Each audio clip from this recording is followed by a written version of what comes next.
အားလုံးကဒီညမှာစာငတ်လို့ရောက်လာကြတာဖြစ်တယ်အာမင်ကျွန်မယုံကြည်တယ်ဒီနေ့ဒီညမှာရှိတဲ့သူတွေကအဖိုးအခပေးပြီးတော့ထာဝရဘုရားကိုရှာတော်သူတွေဖြစ်တယ်ဒီအတွက်ကြောင့်မလို့လက်ချီးပလားဘုရားခင်ပြီးပြန်မှာမဟုတ်ဘူးဒီနေ့သင်ဟာကြီးမားသောကောင်းကြီးမင်္ဂလာကိုရပြီးတော့ပြီးပြန်မှာဖြစ်တယ်အာမင်အာမင်ကျွန်မဒီနေ့အများကြီးတော့မပြောတော့ဘူးခဏနေကျွန်မအခြေရတဲ့ဝိညာဉ်ကခေါင်းဆောင်မိခင်ကလည်းနှုတ်ကပတ်တော်ကိုဟောကြားမှာဖြစ်တယ်ဆိုတော့ကျွန်မတခြင်းလေးတစ်ပုဒ်နဲ့ဂုဏ်တော်ချီးမွမ်းခြင်းနဲ့ကျွန်တော်တို့အသက်တာထဲမှာမျော်လင့်တဲ့အရာတွေအများကြီးရှိလိမ့်မယ်ဆိုတော့ကျွန်တော်တို့နှစ်စကတည်းကမျော်လင့်ခဲ့တဲ့အရာတွေရှိလိမ့်မယ်ငါဒီနှစ်တော့အလုပ်ကောင်းကောင်းရခြင်းနဲ့ဒီနှစ်တော့လစာဘလောက်ရခြင်းနဲ့ ringgit ဘလောက်တိုးခြင်းနဲ့ဒီနှစ်တော့ငါအိမ်အောင်ဘက်ကောင်းကောင်းတယောက်လောက်တော့ရခြင်းနဲ့ရှိလားမသိဘူးเนาะအချို့ရှိနေကြတယ်ကျမတို့ပြောတယ်ကျမတို့เนาะကျမနဲ့ဆရာနဲ့အတွဲညီတယ်ပေါ့နော်တယောက်ကတခြင်းဆိုရင်တယောက်ကအနောက်ကလိုက်ပြီး worship ကိုဆောင်ပေးတယ် worship ထဲမှာအတူတူသွားတယ်ဆိုတော့ကျမတို့ကိုဆူတောင်းပေးပါတဲ့အဲ့လိုညှော်လင့်ထားတဲ့သူတွေလည်းရှိကောင်းရှိလိမ့်မယ်ဘာတွေပဲညှော်လင့်နေပါစေကျမတို့ရဲ့အသက်တာထဲမှာအရေးအကြီးဆုံးညှော်လင့်ဖို့ရတဲ့လိုအပ်တဲ့အရာကထာဝရဘုရားသခင်ကိုညှော်လင့်ခြင်းဖြစ်အာမင်ထာဝရဘုရားကိုညှော်လင့်တတ်ပြီဆိုရင်လောကမှာရှိတဲ့ဘယ်အရာမဆိုကျမတို့မညှော်လင့်လည်းပဲကျမတို့အနာကိုကတ်လာမှာဖြစ်တယ်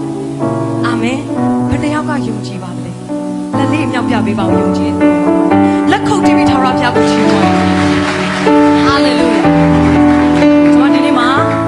ထာဝရတိုင်တီမျှော်လင့်ခြင်းဆိုတဲ့ခြင်းလေးနဲ့ဘုန်းတော်ချီးမွမ်းခြင်းလေးရရင်လည်းကျွန်မနဲ့အတူလိုက်ပြောဘုန်းတော်ချီးမွမ်းပါ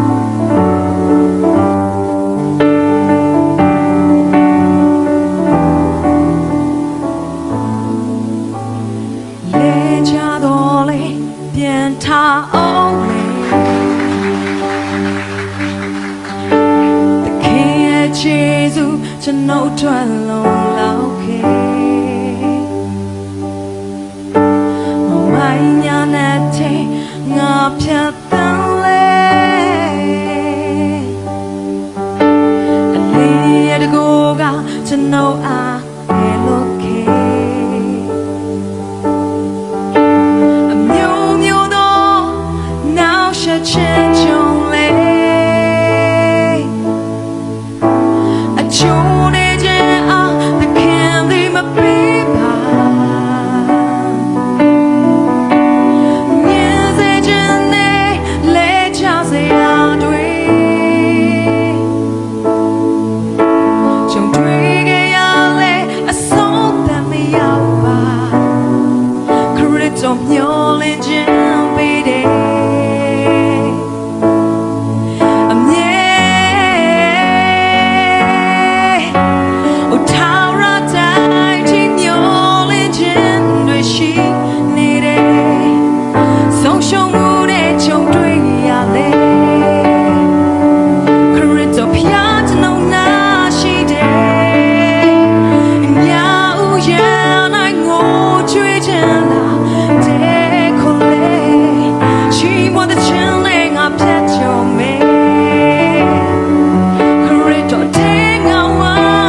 ရှုံးမှုနဲ့ကြုံတွေ့ရလေ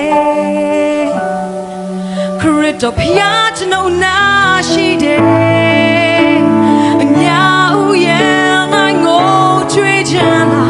တဲ့ခေါ်လေချီးမွမ်းတဲ့ချမ်းနဲ့ငါဖြတ်ကျော်မယ်ခရစ်တော်ထဲငါဝမ်းမြောက်တယ်အိုထာဝရတိုင်းချင်းမျောလင်းခြင်းတွေရှိ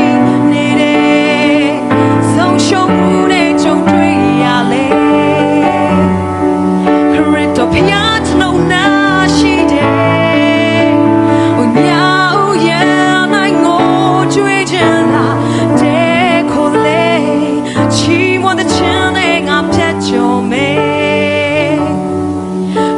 ဆို天ငါဝမ်းမြောက်တယ်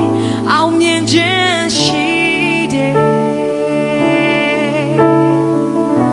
ဟာလေလုယာအောင်မြင်ခြင်းကိုပေးတော်ဘုရားရှင်ဖြစ်တယ်ကျွန်တော်တို့ကဆုံးရှုံးတဲ့သူတွေမဟုတ်ဘူးမျှော်လင့်ခြင်းရှိတဲ့သူတွေဖြစ်တယ်အာမ